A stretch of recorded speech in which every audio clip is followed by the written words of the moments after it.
Well, the situation with Simone Biles is putting the mental health of athletes into the spotlight. Now, sports professionals are coming out in support of athletes, saying as important as what the body can do in competition, so is the mental well-being of those performing. 8 on your sides, Marco Villarreal joining us live this morning from Julian B. Lane Park with more on this story because this really is such an important aspect of the sports world. Hey, Marco.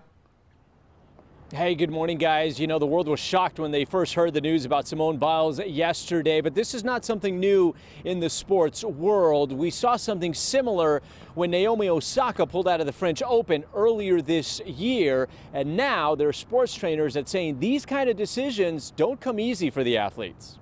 I believe it's a very personal decision, but one that's kind of made under the spotlight because of Simone's past achievements and the magnitude of the Olympics. Simone Biles is receiving overwhelming support from fans and pro athletes around the world. This, perhaps, one of the more memorable moments on a world stage that a competitor has left the arena not due to physical injuries, but mental strain. When Naomi Osaka removed herself from competition earlier this year at the French Open, some were shocked, others critical, but it got everyone talking. That is what Dr. Nick Martinez says could be the catalyst for change. Yeah, I think it's a positive in a situation to where society's ever changing and individuals are always challenged with daily life stresses.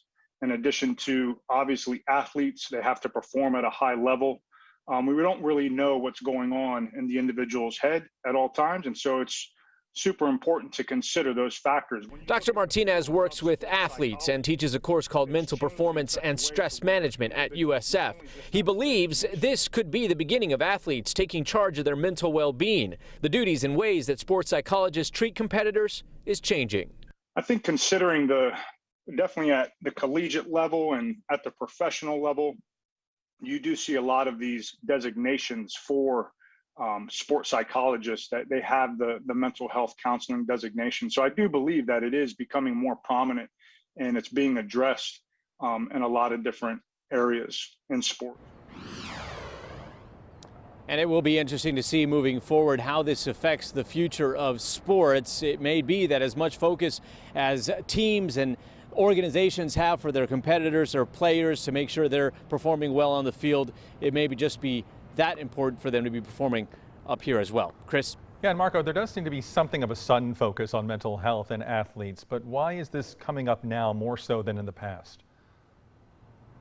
Well, it's definitely existed in the past, but perhaps we just haven't talked about it. We haven't focused on it. And Dr. Martinez says that could again be changing. And part of that may be because for the longest time, well, it's easy to diagnose a sprain or a broken bone. It's a lot harder to diagnose something that's happening in the brain. And with that, now will come a lot of that mental counseling and working out how this will work with the body and then the performance of an athlete out on the field. And all of that so very important. All right, Marco Villarreal reporting live for us this morning. Marco, thank you.